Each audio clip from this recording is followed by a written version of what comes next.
আজকে আমি আপনাদের সঙ্গে যে দুধ পুলি রেসিপি শেয়ার করছি সেটা মুখে দিলেই মিলিয়ে যাবে, এরকম নরম আর তুলতুলে। চলুন রেসিপির সঙ্গে থাকুন আর দেখতে থাকুন।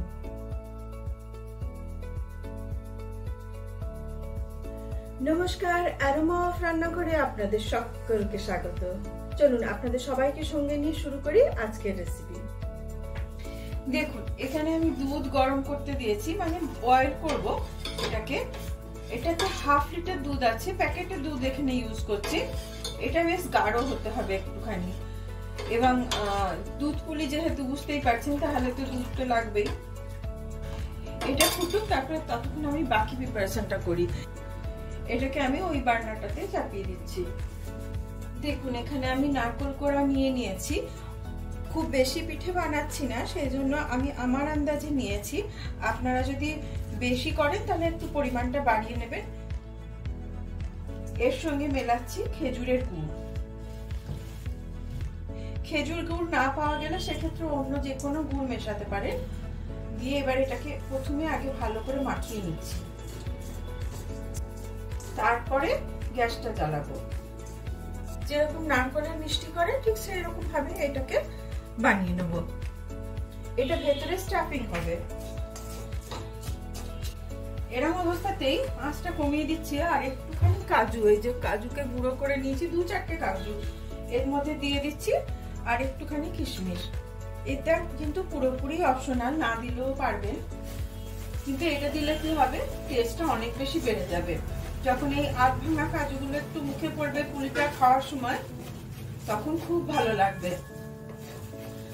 আর একটুখানি হোক, তারপরে এটাকে বন্ধ করে আমি একটা জায়গাতে ঠান্ডা করতে দেবো। তারপরে চলে যাচ্ছি নেক্সট প্রসেসে। দেখুন, এই কাপের মাপে না সমস্ত মাপটা করব। এই কাপের মাপে আমি 2 কাপ জল দিচ্ছি এখানে, আর এই 2 কাপ।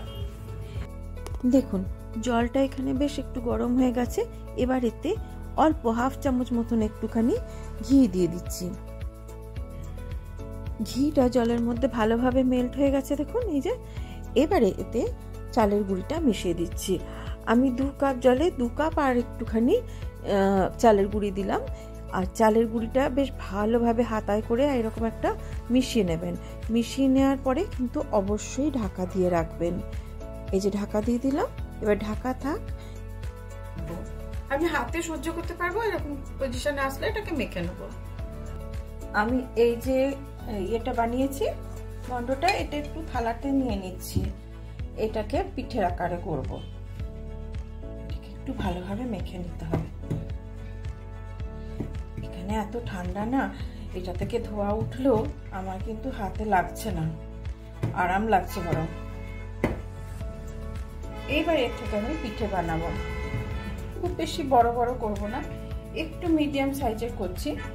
এই যে নারকেলের পুরটা নিয়ে নিয়েছি, সবটা পুর আমি এখানে নিয়ে নিই। যতগুলো পিঠে আজকে বানাবো ওই অনুযায়ী নিয়েছি। বাকিটা পুর রেখে দেবো ফ্রিজে, অন্যদিন বানাবো। খুব বেশি পুর ভরবেন না, তাহলে বেরিয়ে চলে আসবে।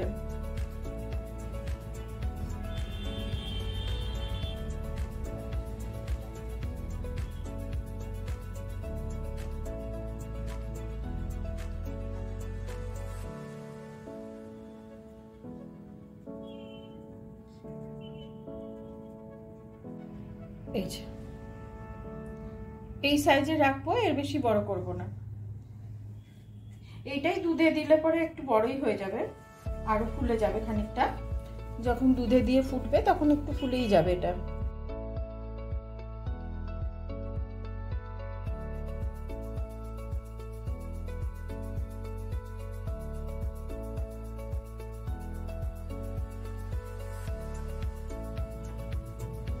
এই দেখুন, এভাবে সবগুলো করে নিই। এই যে দেখুন, সব পিঠেগুলো আমার তৈরি করা হয়ে গেছে। এইবারে এটাকে ওই দুধে ফোটাবো। চলুন। দেখুন, দুধটা আমি এখানে নিয়ে নিয়েছি। এটা ঘন হয়ে গেছে। এটা আর ঘন করব না, কারণ ওই পিঠেগুলো এটাতে ফুটবে। আমি কড়াইটাতে ট্রান্সফার করে নিলাম, তার কারণ দেখতে এবং দেখাতে দুটোই সুবিধা হবে। এবার এতে এই পিঠেগুলো আস্তে আস্তে ছেড়ে দিচ্ছি।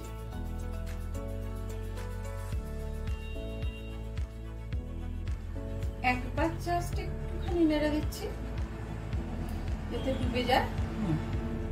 ব্যাস, এবার এটাকে একটা ঢাকা লাগিয়ে দিচ্ছি, ভালো করে ফুটুক, তারপরে আঁচ বন্ধ করে তারপরে গুড় মেশাবো। আচ্ছা, এটা আমি খুলে দেখাচ্ছি। দেখুন পিঠেগুলো বেশ বড় বড় হয়ে গেছে। এবার আমি অল্প একটু চিনি এতে মেশাবো, কেননা গুড়েতে অতটা মিষ্টি হবে না। এই 2 থেকে 3 চামচ চিনি দিলাম। এটা একটু ফুটলে এটাকে একটু হালকা ঠান্ডা করে, মানে জাস্ট এর যে বয়লিং টেম্পারেচারটা আছে এই টেম্পারেচারটা একটু কমলে তবে আমি এতে গুড় মেশাবো। নাহলে ওই গুড়টা ফেটে দেয়া মাত্রই দুধটা ফেটে যায়, এই যে অভিযোগগুলো আসে সেটা আসবে না। দেখবেন এটা না বেশ গাঢ় হয়ে গেছে। এবার আমি এটাকে নিভিয়ে দিচ্ছি আর এটা একটুক্ষণ ঢাকা দিয়ে রেখে দিচ্ছি, তারপরে আমি গুড়টা মিশিয়ে আপনাদের দেখাচ্ছি। দেখুন দুধটা প্রায় একটু ঠান্ডা হয়ে এসেছে, আর এই যে খেজুরের গুড়টা আমি জাস্ট একটুখানি কুচিয়ে রেখেছিলাম যাতে তাড়াতাড়ি মেল্ট হয়ে যায়। ব্যাস, এটা এবার এতে মিশিয়ে দেবো, একটু পরে গ্যাসটা জ্বালাবো। দেখুন গুড়টা মেল্ট হয়ে গেছে পুরোপুরি। এবারে এই গ্যাসটাকে একটু জ্বালিয়ে একবার জাস্ট ফুটিয়ে নেবো, এবং এটাতে বেশ গাঢ় হয়ে গেছে। আমি একটা একটু তুলে দেখাবো কিরকম হয়েছে, তারপরে পরিবেশন করে দেবো। কি সুন্দর হয়েছে দেখুন, একদম সফট হয়। আমি একটা কেটে দেখাবো কিরকম হয়েছে, চলুন। দেখুন কতটা সফট আর জুসি হয়েছে, ভেতর পর্যন্ত একদম নরম, দারুণ সুন্দর খেতে হয়। একদিন অবশ্যই বাড়িতে বানান আর কমেন্ট বক্সে আমাকে অবশ্যই জানান যে কিরকম লাগলো এই পিঠে। আশা করি এই দুধ পুলি রেসিপি আপনাদের পছন্দ হবে, আর যদি পছন্দ হয় তাহলে প্লিজ একটা লাইক, শেয়ার আর সাবস্ক্রাইব করবেন।